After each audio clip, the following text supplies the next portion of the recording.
আয়াত ৬০ إلا من تاب وآمن وعمل صالحا فأولئك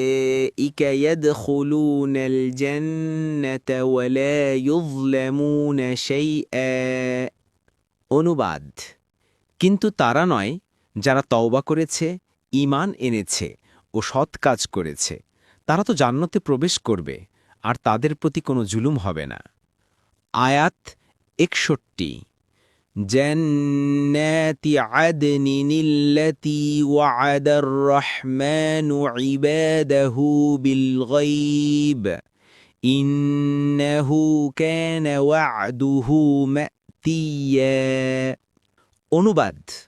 এ তো স্থায়ী জান্নাত যে গায়বী প্রতিশ্রুতি দয়াময় তার বান্দাদেরকে দিয়েছেন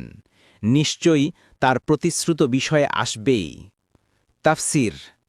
১ নং ফুটনোটের বিবরণ অর্থাৎ যার প্রতিশ্রুতি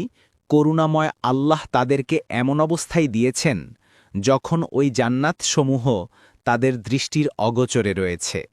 সেটা একমাত্র গায়বী ব্যাপার ইবনে কাসির পরবর্তী তাফসিরে যেতে ভিডিওটি শেষ হওয়ার পূর্বেই এই বক্সে ক্লিক করুন ভয়েস বা উচ্চারণে অনিচ্ছাকৃত ত্রুটি ক্ষমাসুন্দর দৃষ্টিতে দেখবেন ইনশাআল্লাহ